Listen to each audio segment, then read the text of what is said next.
Where do people come up with 8 million people at the time of Noah's flood? So you already went through Cain. Mm-hmm. It says that he fled to a city, or some translations, the land of Nod or mm-hmm. whatever. So if there's a city, if there's a land that he's fleeing to, if there's a mark that keeps him protected from other people, there's, to your point, there has to be a town, a city of people.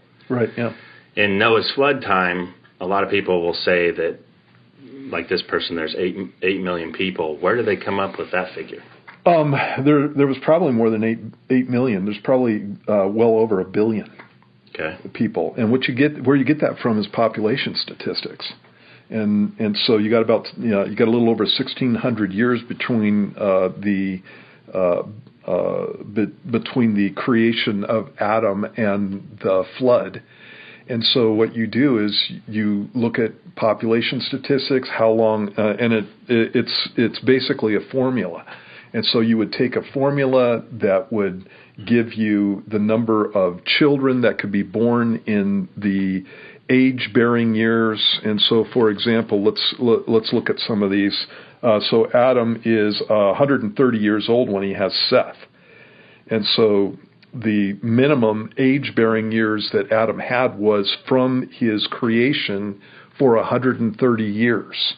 And so how many kids can you have in 130 years at that point? You look at some of the other guys here. Specifically, Seth lived 105 years and begot Enosh, and that's the only kid that we know. But he had sons and daughters along with Enosh. And then Enosh lived 90 years and so on. And you go down the line and you have a pretty good span of time where people can have children. And so obviously you can have a lot of children during that span of time. When you look at the population statistics that we have for just since, basically for the last 2,000 years, it's about 0.5% per year. And so, we hit 1 billion people back in the 1800s. And it was 3 billion back in probably right around 1960. In the 1960s, it was 3.5 billion people on the planet when I was in high school. And now it's almost 8 billion people.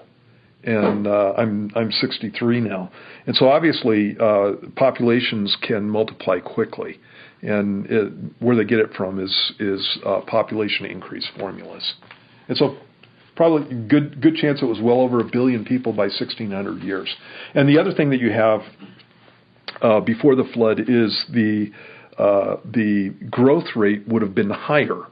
And the reason that the growth rate would have been higher is because these people are closer to the creation, so their genome is stronger than the genome that we have. And also the environment was better than what we have nowadays.